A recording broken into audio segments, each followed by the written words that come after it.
I need one. The Matt Drury fit. the Matt Drury failure proof. Give it to Matt. He'll find what's wrong with it. Oh, every time. He's good at that. This segment of DoD TV is brought to you by Mathews Archery. Elevate your archery experience.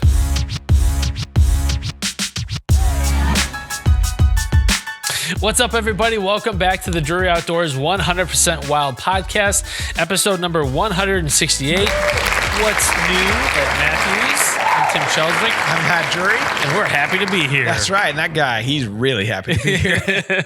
All right. So, it's that time of year where most places probably went through a firearm season already, and you might be back with the old bow in hand. Freezing it out in the stand. That's right. I experienced it last night. Isn't it funny how different late season bow hunting is from early, like just the clothes you have on and getting stiff, cold? Yeah. So it was probably a month between when I shot my Illinois buck and when I went hunting with archery tackle in hand again. So I had to get all my gear back out and kind of make sure and go through the paces at the house and, shooting the morale targets, making sure I'm just dialed back in. Mm-hmm. And it just is a different feeling. Yeah. It's almost like, all right, you know that your anchor point, your mechanics are all still there. You just kind of got to get back on that bike and ride it again and get used to it. And there is something to be said about the extra layers of clothes, the gloves, the face masks.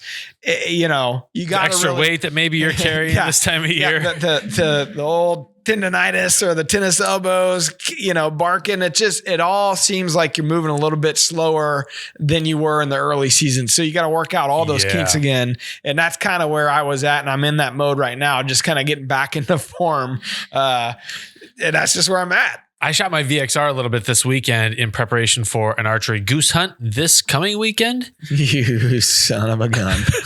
I'm not shooting so great. Yeah, well, it has been a little bit since I've shot on a regular basis. Yeah. Yeah. You get used to shooting every day from like all summer into the fall. And depending how lucky you are, maybe you killed one earlier, maybe it took you off, but you're used to shooting almost every day. Yep. And then you take a month off. It's just a different feeling jumping back into it. So I'm with you.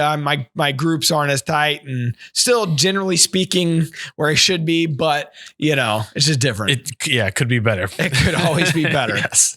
Well, let's jump into our shout outs. We love it when you guys send us feedback on the shows. Our first one is from a YouTube watcher, Ashlyn Lagana. When I first saw this, I thought it was lasagna, and I love lasagna. So, man, I'd like to meet Ashley. That's got to be her whole life. Ashley Lasagna. She probably hates people like me. I'm sure she does. She says, I love these podcasts. They so funny. So funny. See? We bring the comedy. We just created a new last name for her. That's right. So Ashley, you're welcome. All right. So the next one, I looked at this sheet ahead of time and I looked at it. I'm like, Thank you. Thanks, Tim. So the next one's from my mom, Willa Drury. She's watching the shows. She comments on DeerCast. She goes, Cameron makes a really great co-host. Welcome to DOD, Cameron. Hope to see you back soon. Maybe hunting with your dad. And then I started playing some sound bites for Tim. You and your mom are hillbillies. Got real uncomfortable real quick. That's right. So thanks, Mom. That had to be the only thing she has ever watched, and it's because my son Cameron joined us. She's not watching this episode. Yeah, so she'll never hear this. Cameron's not here. That's right. So make sure that you leave us some feedback on your podcast player or YouTube or DeerCast, wherever you're watching these shows, and subscribe too. All right. It's fun. It's fun to subscribe. I would subscribe if I could. I would subscribe. I have subscribed. Really? Yeah. I subscribed to like 3 podcasts. Ours, which I don't listen to. I don't know why. I just subscribed to Go Team. Yeah, thanks for the numbers. That's right. Appreciate it. And then Rogan's podcast, obviously. I subscribe to the MFCEO project, which is now Real AF, which is the First Form guys, Andy Frisella, and Sal jumps on there a lot. That's about it. That's it. I listen to a lot of like paranormal UFO podcasts just for something different. That makes sense. Mm-hmm. Does it? It does. It makes perfect sense. I love that stuff.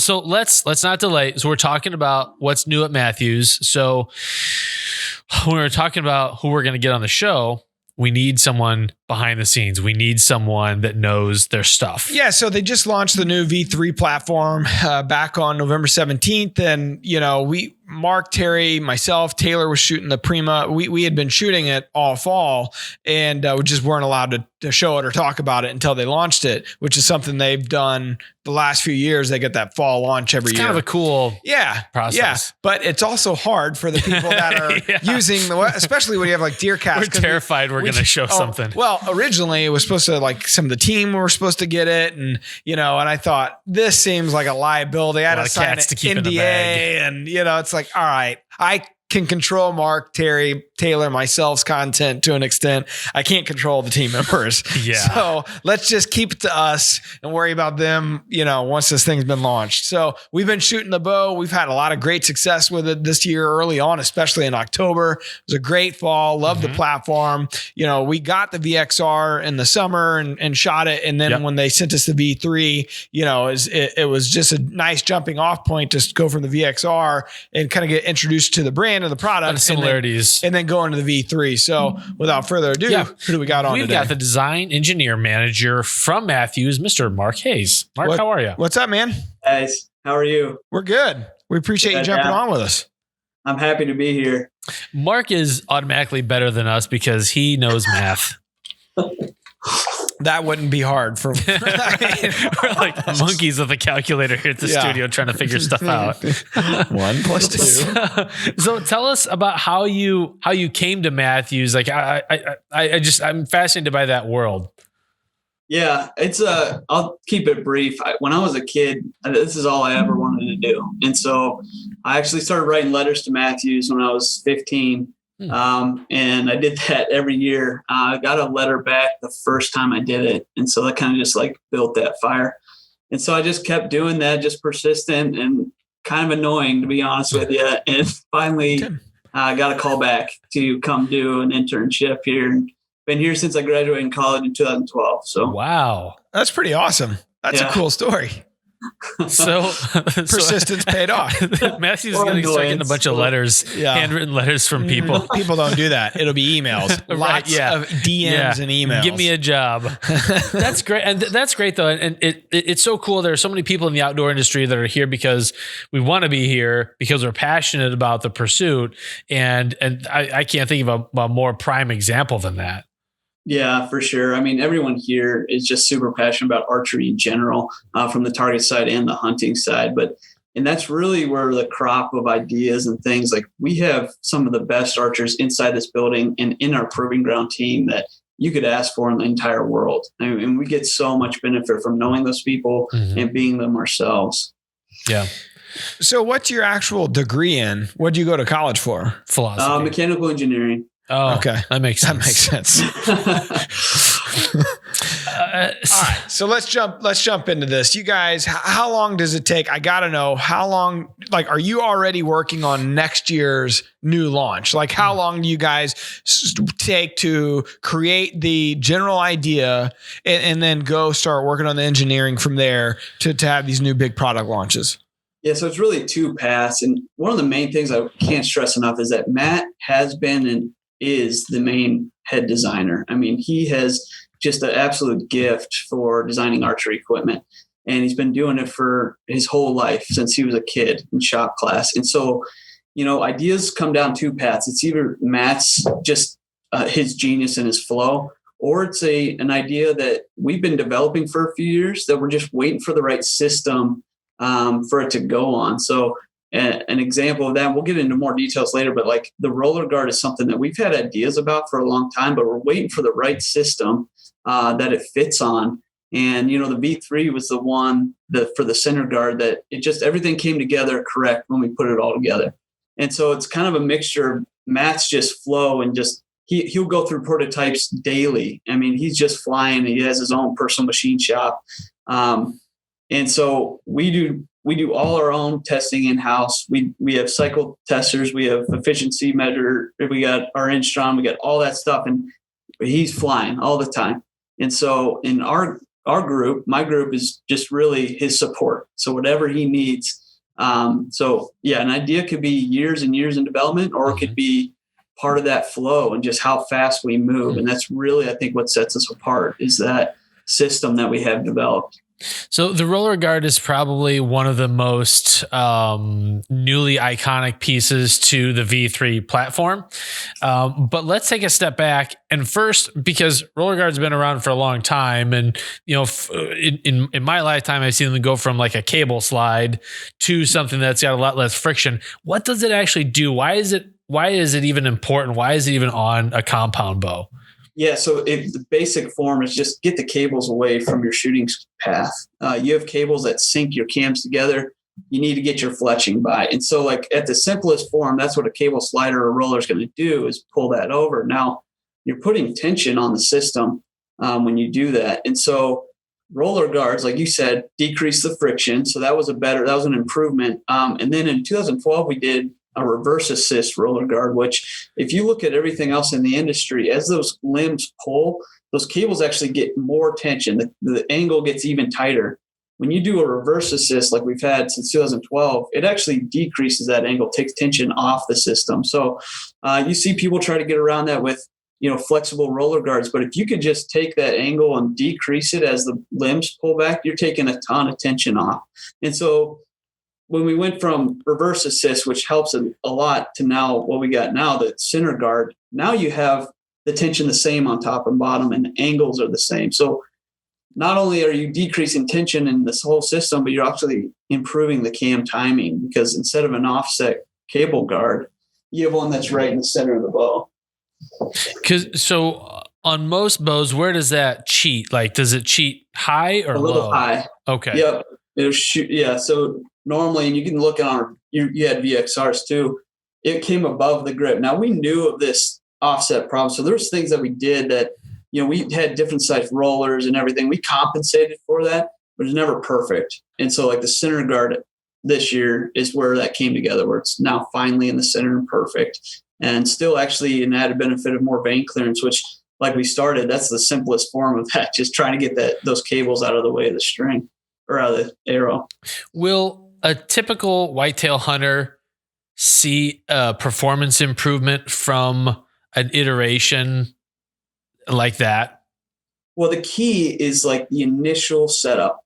And that's where you build a confidence in a system or in a bow, is when you pull that bow out of the box and you're bolting stuff on and you're eyeballing everything and you can shoot, boom, and shoot a bullet hole right out of the gate. I mean, that's where that confidence starts to build. And that's where stuff like that really comes into play, where it's in the center, your cams are perfectly timed, and you can just start going into your tuning process. And hopefully, if we did all our homework right, that's a very quick and easy setup. And so your confidence just builds upon that for the system. Yeah. And it doesn't move during the season. Sure. It seems like you're removing variables, like you're removing things that can change in the system, so that if there's a problem, it's probably the shooter as opposed to That can't be the not case. you, Matt. I mean, it's probably the equipment if something's weird there. But yeah, you start eliminating all these different variables and stuff, and then you can really hone in on just focusing on your form.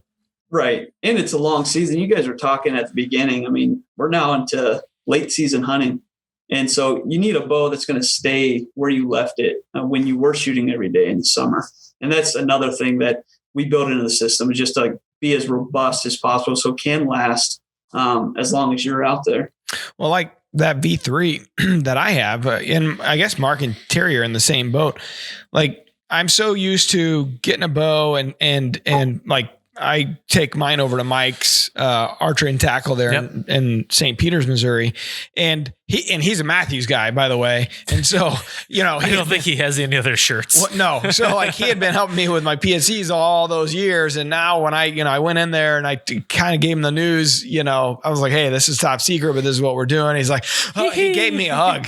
I was like, hey, we can't be doing this, COVID, but he was excited. So, I'm used to being able to take my bow in, and he just does the once over to make sure everything's kind of tuned right and everything's doing what it should be doing. Cause I've said it a billion times, I'm not a technical archer. I think I probably relate to most average hunters out there, where you get the bow and it starts shooting and you're going. That's right. So with this V3, these guys are so secretive about this stuff. Even Mike, who has an NDA there, wasn't allowed to see this bow. So I had to rely on the fact that they sent it, set up and it was ready to rock. And I haven't made any adjustments to it. I mean, it's been, other than getting it sighted in, I haven't done anything to it. It shoots great. Yeah. But I would like next year to talk about that. It gave me a real confidence problem when I first got it, because I was just so reliant on a technical archer giving it the once over. And it did give me a little bit of the heebie-jeebies. Some hesitancy. Yeah. Until I finally got the HHA dialed in, that single pin, which that was a whole nother thing, because I switched to a single pin this year. And so I just had a lot. I went to open both eyes open instead of one eye closed. Like, it's a whole new world for everything this year. And so it was almost just a bit of a, I don't know, like in the back of my mind, it was giving me a little bit of the old TP. But the whole point is the bow itself performed fine. Ultimately, I got through it because the bow was fine. I never made any changes to the bow. It was just the mental checklist I had to go through to get comfortable with shooting a bow that I hadn't taken to Mike's first. It's a brand new process. Yeah. So.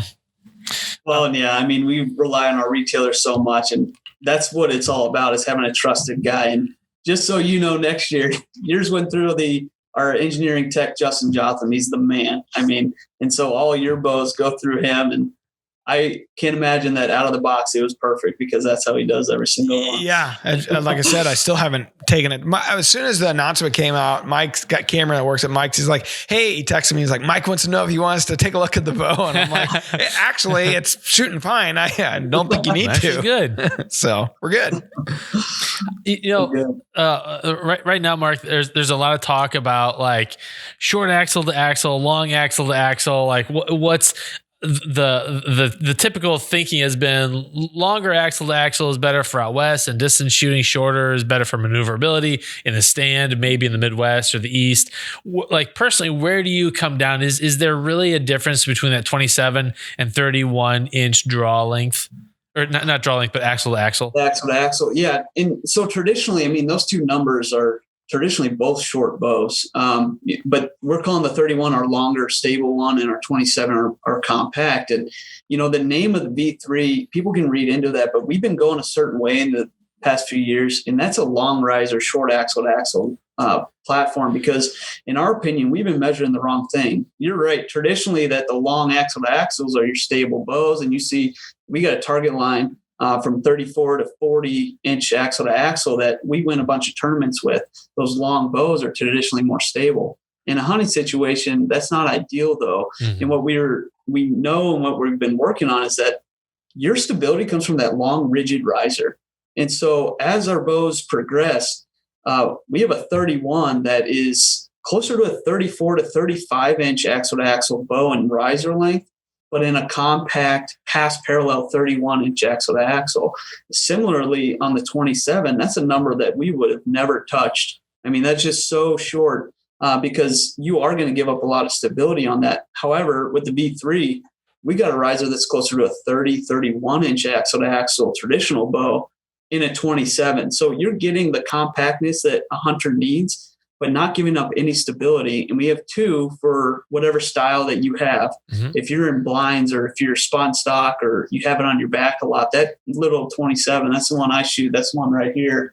I just love that little thing. And I shoot tournaments all year. I'm not a guy that wants to give up accuracy, but the stability that we build into the short bow works for me.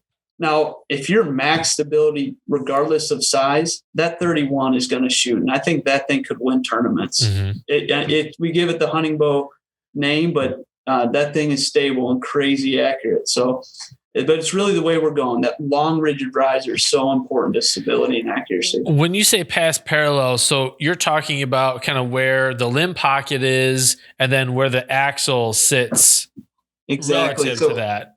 Yeah, and we've been, parallel limb bows, people have been talking about that for years, but this is the first one that starts at parallel and goes past. So, yeah, if you would draw a line from where the limbs come out of the cup here, the axle is actually perfectly in line with that. So the entire draw is past that parallel mark. And really that is the feel of the bow and our performance. We're just, the thing just shoots no vibration, but super efficient, meaning you're going to get a lot of performance out of it. Mm-hmm. And that's really the benefit of that in addition to that long riser, is that you're getting a feeling bow that is just unbelievable, something you've never felt before in that past parallel design. So, Mark, you talked about axle to axle being kind of almost a misnomer in terms of stability. I wonder what's happening with brace height, like because we focused for a lot of years on brace height and longer brace heights equal better shooting bows, and like is that still a thing? So if you notice that's tracking shorter too. A 6-inch brace height is our standard brace height on a hunting bow, which was just crazy short just a few years ago. Mm-hmm. But the reason is you want to decrease variables. And in the design of the bow, we've done things, and I can go through them real quick, but just to take those variables away. And so you can get by with a shorter brace height, meaning if you had a longer brace height, say your cam had some slop in it, your limbs could move, a longer brace height is going to clean some of that up. It's going to be forgiving, people say. But when you have we have 0T axles where the screws just tighten all that slop up. We have limb pockets that just hold those limbs crazy tight. And we have a really long, rigid riser. When you do things like that and you manufacture the way we do, you can get away with that shorter brace height without giving up any accuracy, and you pick up a ton of performance. And so like you'll notice our Prima this year for the ladies, it's a 5.5-inch brace height, which would scare a lot of people. But at their short draw lengths and at the technology that we have built in, they're going to get performance out without getting losing any stability or accuracy. So yeah, brace heights are trending with technology. As we manufacture better, we can push that brace height limit, and 6 has become the standard on our hunting bows. Wow. Yeah. I know 7 for a long time, 7 was kind of the standard, but yeah. How about taking us through some of the things that you love about the V3 platform, maybe some things that you can see by looking at it, but maybe things that people wouldn't be able to just tell by checking it out. Definitely. So like one of the challenges that we go through is as you make a long riser, it's inherently weaker. And so like a big win for us is to create a stress analysis of the riser that just, we don't give up any of that rigidity, which is so necessary to stability. So yeah, it's a challenge for us as we go longer. That thing can get weaker. You have more leverage pulling on a long piece of aluminum. So we're able to do some really cool things geometry wise too. You can see here some of the new, it's real organic looking, but really gives the rigidity that you need. Even in where our roller guard was, we were able to do some trussing there that just like really stiffened that whole riser up and gave us a performing bow that we need as we go longer. So those are things that probably people won't pick up on, but they're like really important to us as a company. And really the main thing, and this is where Matt starts, is efficiency. I've said it a couple of times, but when you pull your bow back, you want as much energy as you can out of that thing. You don't want to be pulling more than you need. And what that leads to is less residual sound and vibration. So if you can get an efficient bow, you're getting the speed out of it that you put in with your energy, but you're also getting something that feels amazing. And that's kind of what Mathews has been known for, is that experience, that quiet, no vibration. That comes from the start, the efficiency, something that people wouldn't really notice. So those two main things are probably things that like people might not notice when they pick it up, but the experience when they shoot accurately and when they feel, but it feels good on the post shot and they can shoot for hours without getting fatigued. Those things matter. And you might not see that right away, but those things really, what I love and what I look for in the bow. I shot Mathews for a number of years, and one of the most iconic things that I think about a Mathews bow are the vibration dampeners, kind of that almost spiral design. I've always been curious, and maybe you've done testing, maybe not, but if you take all the vibration dampeners off, like what difference do they really make? Like, is there a percentage of vibration that they suck up that you know about, or or because I know some people have been like, oh, they're just doodads, but do they actually do something? Oh, they definitely do. And we've had them for over 20 years now. Matt has designed those. And we used to do a drop test of a bare riser at shows, and you'd hear them throughout the entire venue where we would drop a riser without them and we'd drop a riser with them. And what it's doing is it's a passive damper, which means when you shoot the risers and everything's moving, it takes all that energy away. And it's developed over the years. this year we got a brand new one. It's called a Nano 740. It's a lot smaller than before. Nano 740. Classic. So,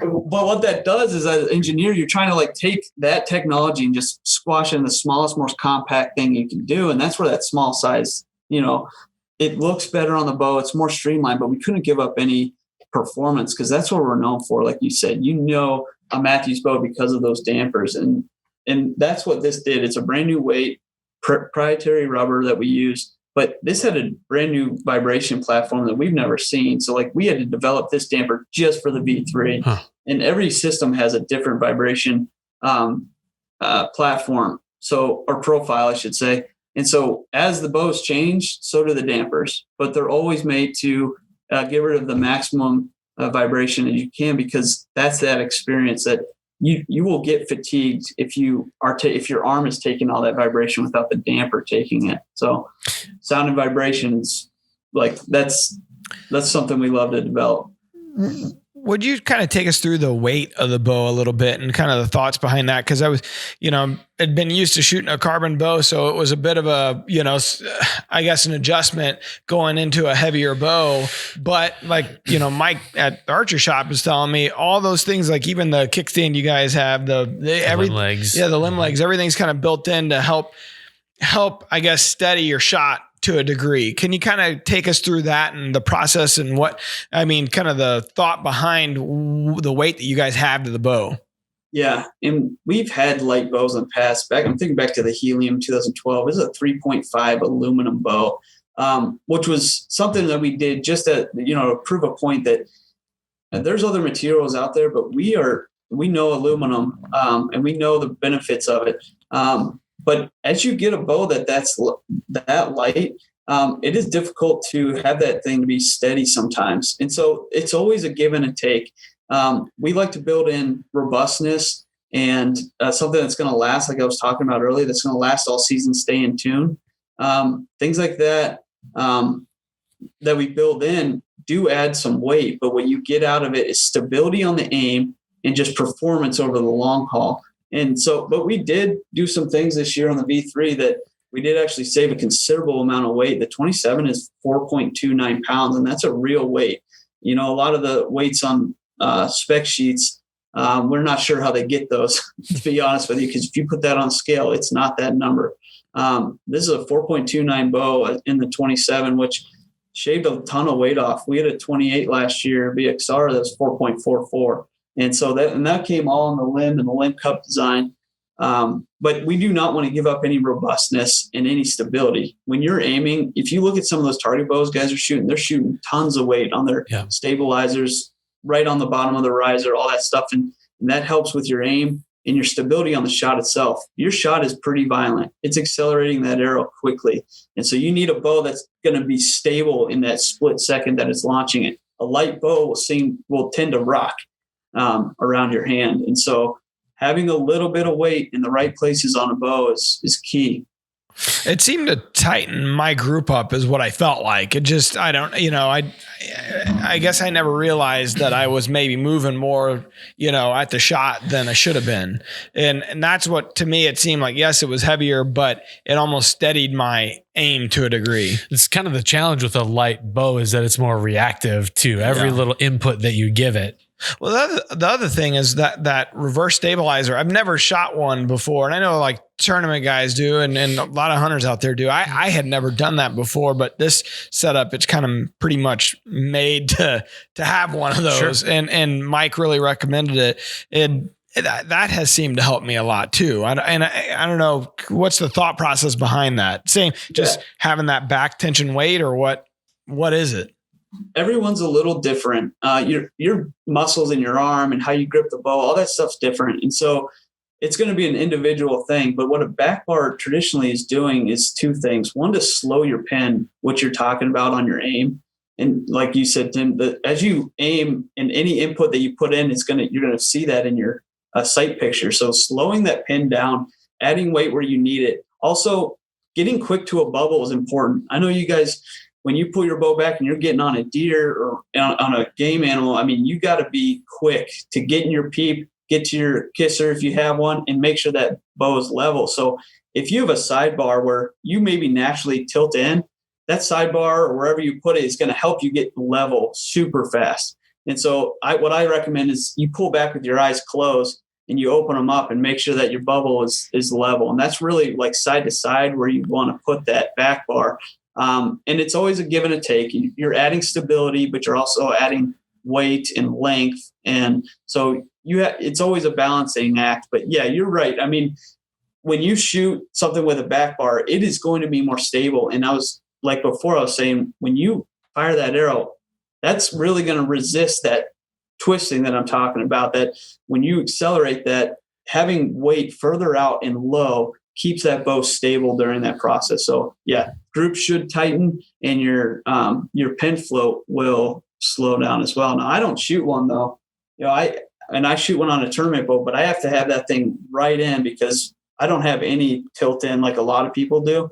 I have mine right in line with my front bar, and on my hunting bow, I don't run it at all because it balances where it is with my quiver on that side and everything. So everyone's going to be a little bit different there. Which is a great reason why it's so important to have a good tech at a shop that can help you figure out where you need weight, because everyone is different. Like a lot of people, I think, just throw a stab on the front and say, okay, I got a hunting bow, but you may need a little, you may need some back weight. You may need some offset to the side, or you may not need so much out in front. It just depends on your physiology and how you shoot and the bow you're shooting. Exactly. Yeah. And I don't want to discount one of the benefits of a stabilizer too, is to just protect everything you have. I mean, I always make sure my stabilizer is long enough where I'm going to protect one of the most fragile things on your bow, which is your sight. And so if you would ever drop your bow or set it down or whatever, you want a stabilizer that's long enough to protect, your pins, things that you can't have move on you. I had to say my favorite innovation so far, aside from shooting, are the limb legs. They're handy. Those are so awesome. Especially like I'm excited about turkey hunting this fall in the blind, just being able to have the bow stand there. And I've shot with it all summer with the limb legs on, and I shoot great with them. Yeah, I like it. The one thing you got to watch out for in a blind is just when you go to full draw, you got to make sure and practice that ahead of time so that you're not getting tangled up in the blind itself with them, because they stick out a little bit. You know what I mean? Sure. So that you got to watch out for. But in general, I don't shoot without it. It's just, you got used to it as part of your, it's part of the bow at this point. Yeah, it's a handy. cool little innovation. It's exactly right. And it's one of my favorite things that we've ever made. I mean, like I said, I have them on my bow at all times too, because it just becomes part of the bow, like you said. And when you're shooting in your backyard, you don't realize that if you don't have a hanger or something, you're laying it on the ground or whatever. Now you just don't think about it. You shoot and you can just set it down. And in the blind, it keeps your cam and your arrow off. So you can have arrow knocked and ready, which is a hard thing to do if you don't have your blind set up just perfect. I mean, you're kind of lost of what to do. You might lean up your arrow or whatever. But where I like it, and I talked about this with somebody else just recently, is if I'm spotting and stalking into a place, I'm always in my binos, and like, you don't really know what to do with your bow. You're leaning up against your leg, but when you can just set your bow down, get in your binos and pick it back up, I mean, that's a big deal for me too. And it just has changed the way I've used my bow, and it's become a really good tool, and it's removable quick if you don't need it. If you're in a tree, you're right, those things can get tangled up. So they're made to pop off and shove in a pocket. I will say one thing that you know, and maybe you guys are looking at it already, but would be nice is when I'm walking to a stand, or to a blind or whatever, sometimes it hits my leg and I don't realize it, but it'll take one of the limbs and it'll kind of knock it backwards a little bit. I wonder if there was some sort of simple locking system too that, I know it locks when you push them forward, but I wonder if there's like a latch system or something, because that's something where, I'm always worried that I'm going to lose it on my way to the blind, which I guess the answer is putting it into your pack on your way in, but I'm lazy.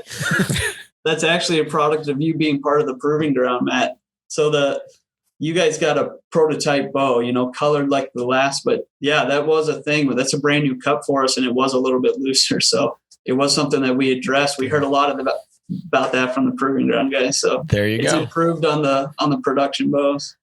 I need one. The Matt Drury fit. the Matt Drury failure proof. Give it to Matt. He'll find what's wrong with it. Oh, every time. He's good at that. Well, let's talk about knocking points. We've got a question of the day from one of our listeners. I think it's a great one from Mark. All right. This week's question of the day is proudly brought to you by Victory Archery, the carbon arrow experts. My question is in relationship to the horizontal plane of the arrow while on the bow. In my setup, I try to keep the arrow as horizontal with the bow at rest and at full draw. But I see a lot of the archers today on the outdoor programs having a much higher knocking point on the horizontal plane than my setup, which leads me to question, is my setup incorrect or is the top technology just more advanced than what I have? Your insight to this question would be greatly appreciated. Thank you. Great job, Randall. Quick to the whole point. run, and I like it. Nice job. If you want to ask us a question or ask one of our experts a question, just go to the show notes, click the hyperlink that'll take you to our webpage, and click the send voicemail button and leave your name, location, and your question. A lot of clicking there. Yeah, sorry about that. All right, what do you got, man? Yeah, so he's absolutely right. The bows are designed to have a level knock travel, and that's kind of part of the center guard and everything that we're talking about, that our bows have been built around the burger button, which is where you traditionally would mount a rest, and the bow is centered on that. So what you want, ideally, is your arrow to be level through there. Now, what he's probably seeing is a lot of people do is they'll knock it high.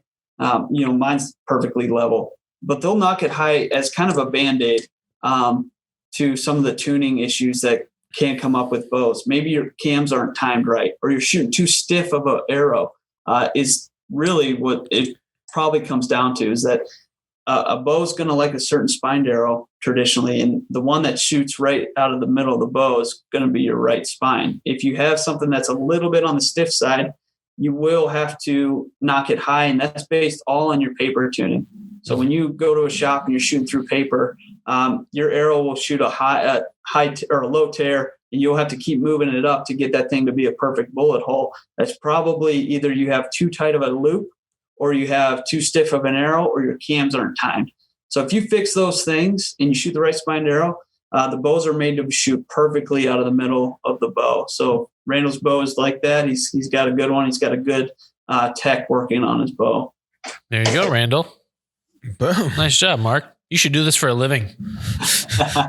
I'll work on that. Start writing some letters. Okay, how about we hop into the wildlife word? It is brought to us by Hunter Specialties, makers of the comprehensive Scent Away line of scent elimination products. And it's about a deer's metabolism in the wintertime. So what happens to a whitetail's metabolism in the winter? Does it A, increase by 50%, B, decrease by 50%, or C, stay about the same? We always let the guests go first. What do you got, Mark? And I don't know. I know they're eating a different diet, and especially here in Wisconsin when it's cold, they're eating pine needles and bark. So I would have to assume it slows down, but I guess I don't know. That's what I would go with. Okay. B, decrease by 50. You guys got it. Ding, Ding, ding, ding. You're winners. All right. Nice job.